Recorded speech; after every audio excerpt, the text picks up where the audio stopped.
Assalamualaikum warahmatullahi wabarakatuh.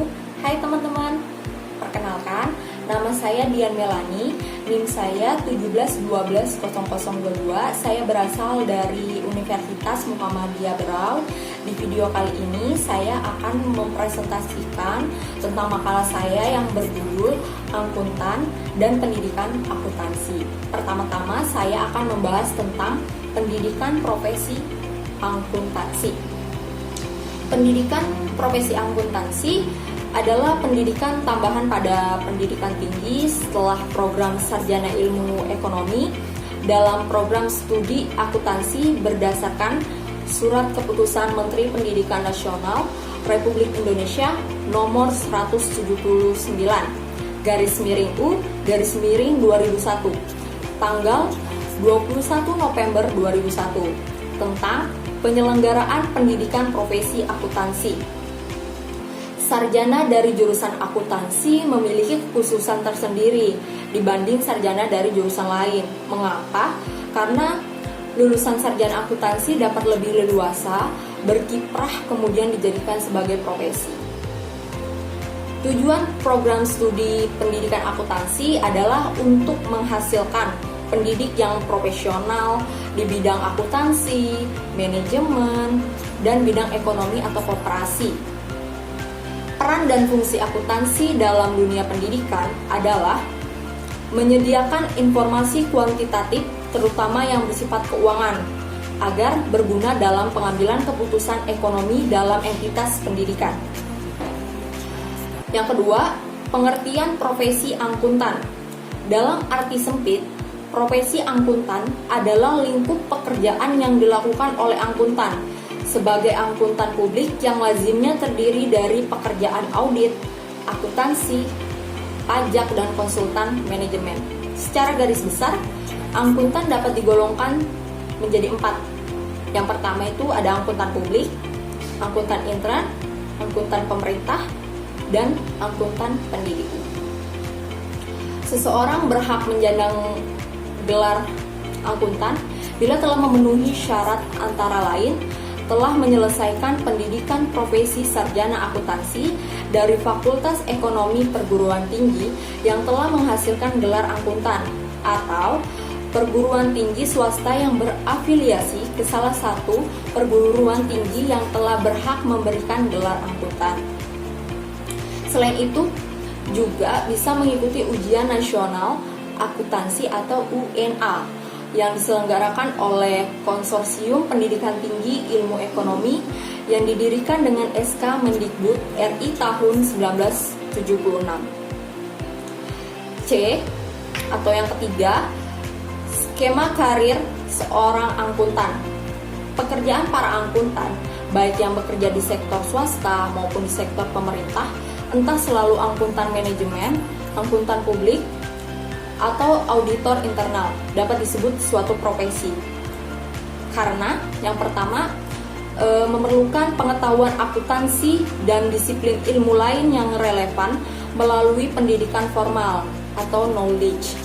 Yang kedua, memerlukan keterampilan dalam mengolah data dan menyajikan laporan, khususnya dengan memanfaatkan teknologi komputer dan sistem informasi atau skill.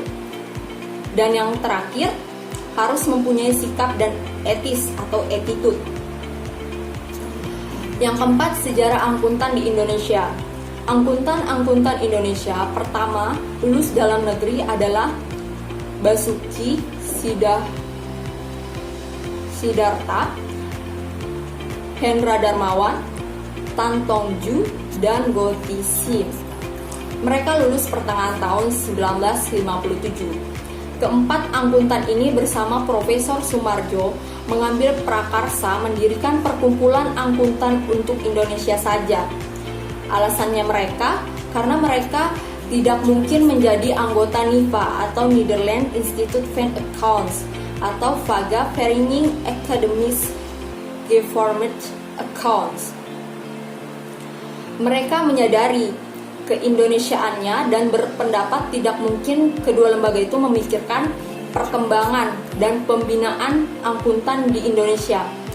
Pada hari Kamis 17 Oktober 1957, kelima angkutan tadi mengadakan pertemuan di Aula Universitas Indonesia atau UI dan bersepakat untuk mendirikan Perkumpulan Angkutan Indonesia. Perkumpulan yang akhirnya diberi nama Ikatan Angkutan Indonesia atau IAI akhirnya berdiri pada tanggal 23 Desember 1957, yaitu pada pertemuan ketiga yang diadakan di Aula UI pada pukul 19.30 atau sekitar 7:30 malam. Ketika itu tujuan IAI hanya terbagi menjadi dua saja. Yang pertama itu ada membimbing perkembangan akuntansi serta mempertinggi mutu pendidikan angkutan. Dan yang kedua atau yang terakhir, mempertinggi mutu pekerjaan angkutan. Yang kelima, keanggotaan angkutan Indonesia. Anggota organisasi IAI dapat terbagi menjadi 4. Yang pertama, anggota individu, anggota asosiasi, anggota perusahaan, dan anggota junior. Dan yang keenam, kegiatan angkutan Indonesia terbagi menjadi yang pertama, penyusunan standar akuntansi keuangan. Yang kedua, penyelenggaraan ujian sertifikasi angkutan manajemen, ujian sertifikasi akuntansi syariah, ujian sertifikasi PSAK, dan ujian sertifikasi ahli akuntansi pemerintahan. Dan yang ketiga, penyelenggaraan pendidikan profesional berkelanjutan atau PPL.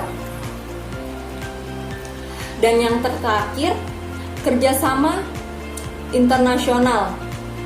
Di sini kerjasama internasional IAI itu cuma ada 2.